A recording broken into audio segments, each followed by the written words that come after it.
Olá, eu me chamo Anne, sou professora de Biologia e hoje nós vamos falar um pouco sobre o sistema excretor.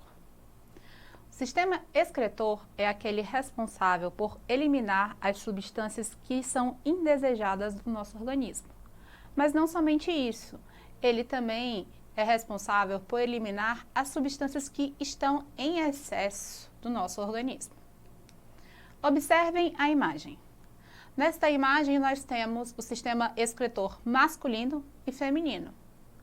A única diferença entre os nossos sistemas excretores masculino e feminino é o tamanho da uretra. Ambos têm a mesma função e realizarão as mesmas coisas ao longo do nosso corpo. Bom, como já disse, a eliminação das substâncias prejudiciais ou que estão em excesso no nosso corpo é chamada de excreção. Essas substâncias nós também podemos dar o nome de excretas. Esse processo de eliminação dessas substâncias, ele é conhecido pelo nome de homeostase. Ou seja, é o processo que dá a manutenção das condições internas necessárias para a vida. Bom, com a degradação dos açúcares e gorduras, nós produzimos gás carbônico e água. E também com a metabolização das proteínas, o nosso metabolismo vai gerar substâncias prejudiciais, como o próprio gás carbônico, produtos nitrogenados, amônia, ureia e ácido úrico. À exceção do gás carbônico, todos os outros fazem parte da composição da nossa urina. Além disso, o sistema excretor ele é responsável pelo controle da composição química do nosso ambiente interno, ou seja, ele vai manter os níveis necessários das substâncias no nosso organismo para a realização do metabolismo. Vamos observar os órgãos que compõem o sistema excretor. O primeiro órgão que nós temos e o principal deles para compor o sistema excretor são os rins. Todos possuímos um par de rins e eles atuam diretamente na eliminação dos resíduos através da filtragem do nosso sangue. Os néfrons são estruturas presentes dentro dos rins. Cada rim possui, em média, 1.200.000 néfrons atuando o tempo inteiro ao mesmo tempo. Ou seja, o tempo todo os nossos néfrons fazem a filtragem do nosso sangue. Enquanto o nosso sangue está circulando pelo nosso organismo através do sistema circulatório, os néfrons vão estar trabalhando, pois os capilares sanguíneos envolvem os néfrons a ponto de forçar a filtragem do plasma sanguíneo. Vamos entender um pouco o funcionamento dos néfrons. Nós já vimos no sistema circulatório que o nosso sangue ele circula através de artérias e veias. Nós temos a artéria que sai do coração bombeando sangue através do corpo. E o fluxo sanguíneo, ele é unidirecional. Quando o nosso sangue chega nos nossos rins, eles chegam através de artérias, que estão elucidadas nessa imagem através da cor vermelha. E a partir da filtragem, eles saem através de veias, que estão aí na cor azul. Então, a arteríola, que é uma forma diminuída, ou seja, reduzida das nossas artérias, a arteríola aferente, ela se transforma em capilares sanguíneos, bem fininhos, por onde o sangue vai passar nesse fluxo unidirecional. O capilar sanguíneo que sai da arteríola aferente, ele vai se enrolar como um novelo de lã. Ele fica uma bolinha assim, bem juntinha. E esse embolado de arteríolas, ele é chamado de glomérulo renal. O glomérulo renal ele está envolvido por uma cápsula renal ou cápsula de Bowman. Essa cápsula ela vai servir para fazer a absorção do plasma sanguíneo através da pressão. o nosso sangue ele vem num fluxo tão forte que ele causa uma pressão nas paredes da arteríola. E o plasma sanguíneo ele passa através desses capilares e vai exatamente para os nossos néfrons, iniciando a entrada através da cápsula renal. A partir dali, o filtrado do plasma ele vai passar pelo tubo contorcido proximal, pela alça néfrica ou alça de Henle e vai subir pelo tubo contorcido distal. E aquilo que for formado de urina descerá através do ducto coletor para a nossa uretra. Mas observemos a imagem. Nós vemos que temos diversos capilares sanguíneos ali. O sangue que passa através desses capilares, ele é filtrado e volta cerca de 99% dele para as nossas vênulas renais. Ou seja, somente 1% do sangue é filtrado naquele momento em que passa uma única vez pelo pelo néfron. Bom, sendo assim, nosso sangue precisa passar várias e várias vezes através dos néfrons, lembrando que nós temos ao todo mais de 2.400.000 néfrons nos nossos rins, o tempo inteiro para que tenha a formação da urina. O próximo órgão que compõe o sistema excretor são os uréteres. Os uréteres são tubos que ligam os rins à bexiga. Cada rim possui o seu uréter específico para que a nossa urina chegue até a bexiga.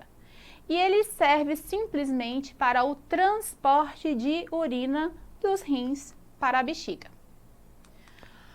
Os uréteres, como na imagem, eles são dois túbulos que realizam movimentos peristálticos. Vocês lembram desse movimento? Nós falamos a respeito dele lá no sistema digestório, que são os movimentos que os nossos músculos realizam, as paredes musculares, tanto do esôfago, do estômago, do intestino realizam, para que a nossa alimentação tenha um fluxo unidirecional.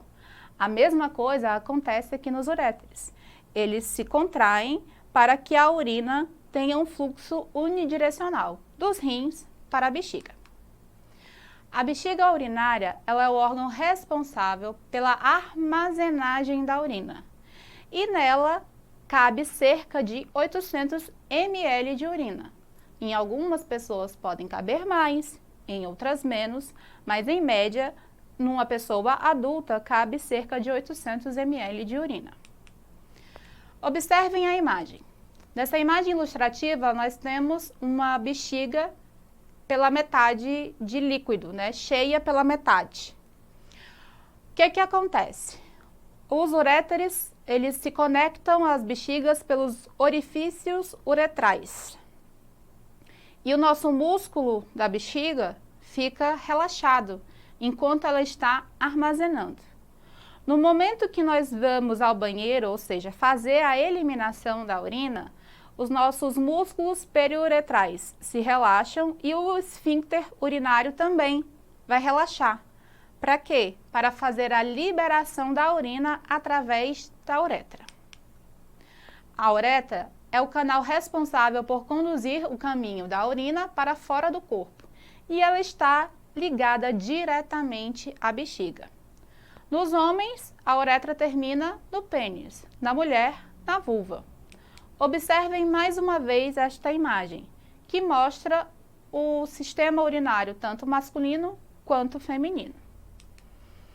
Bom, nós já falamos a respeito dessa excreção da urina, que ela se inicia nos rins e termina na saída da urina através da uretra. Nós temos que lembrar que as principais substâncias formadas no nosso corpo, que são tóxicas, são a ureia, o ácido úrico e a amônia. E essas três substâncias fazem parte do composto da urina. Por isso mesmo que a nossa urina tem um cheiro tão forte. Vamos observar esta animação. Nela nós percebemos que os rins são ativados e o fluxo urinário desce através dos uréteres, a bexiga fica cheia e elimina a urina através da uretra. É um fluxo muito simples e muito rápido, mas lembrando que nós temos a interação entre o nosso sistema excretor e o nosso sistema circulatório.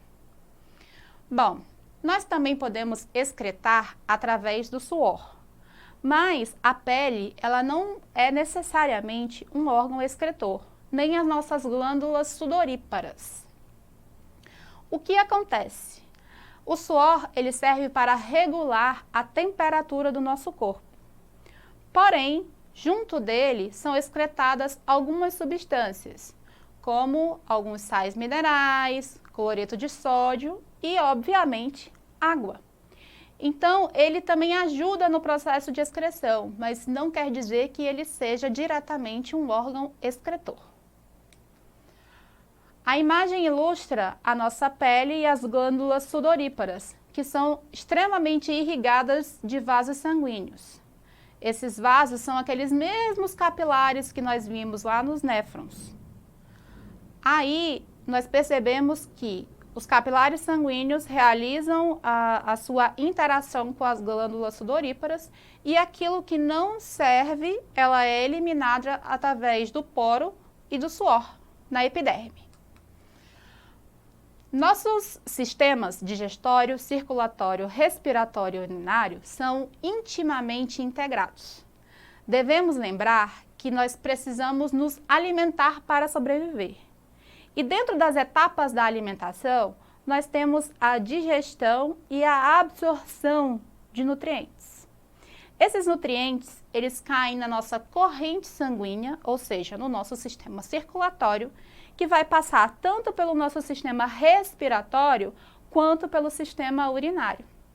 Esse sangue em fluxo unidirecional vai levar diversas substâncias.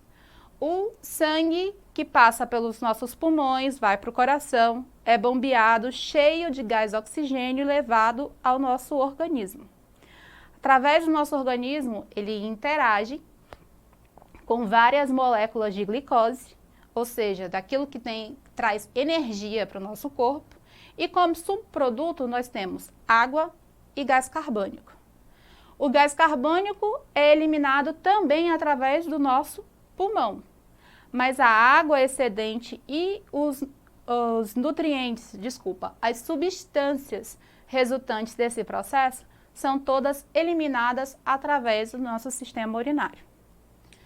Vamos observar a seguinte imagem. Algumas células que são responsáveis pela produção de energia vão interagir as moléculas de glicose com o oxigênio respirado.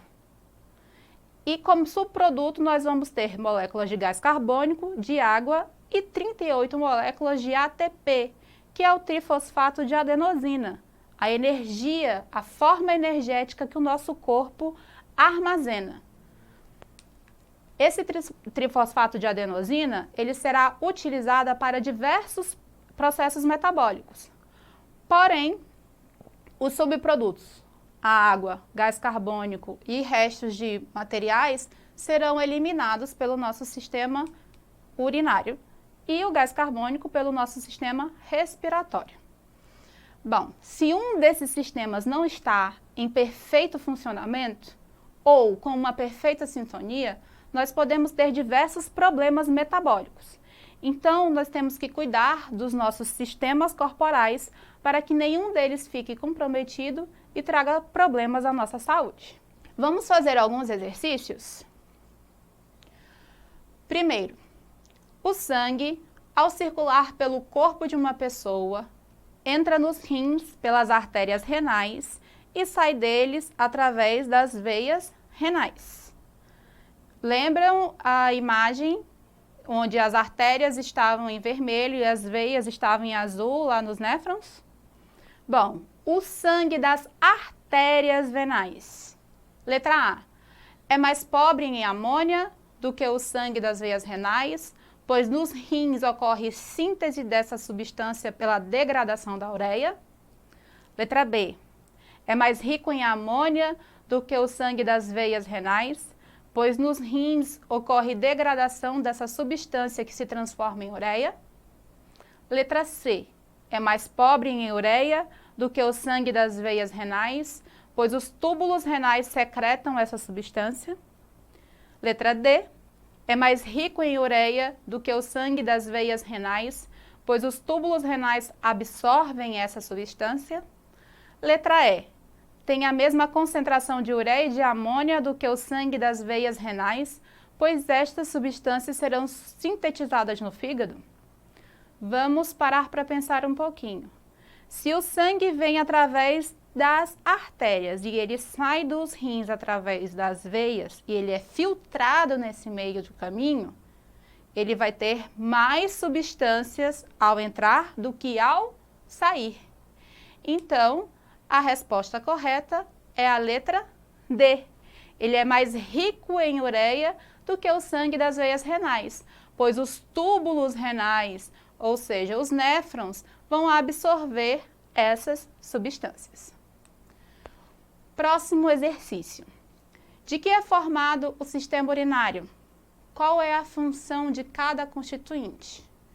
Nós vimos que o sistema urinário é formado pelos rins, pelos néfrons, pela uretra, pela bexiga e pelos uréteres.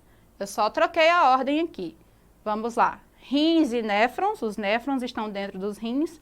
Os uréteres, que são os túbulos que levam a urina formada para a bexiga que armazena e a uretra que elimina.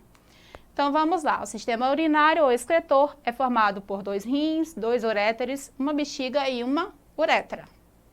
A urina é formada nos rins a partir do plasma sanguíneo. Os uréteres são tubos conectores ligados um em cada rim que conduzem a urina até a bexiga. E a bexiga é responsável por armazenar e eliminar a urina através da uretra. Então, pessoal, espero que vocês tenham compreendido um pouco mais sobre o sistema excretor. Lembrando que vocês podem tirar as dúvidas com os professores de vocês. A ideia é que vocês apresentem que vocês absorvam esse início, essa introdução da matéria através dessas aulas. E os aprofundamentos serão dados pelos professores. Lembrando também que essa aula estará acessível na plataforma Eduque, em www.eduque.ce.ac.gov.br. Muito obrigada pela atenção.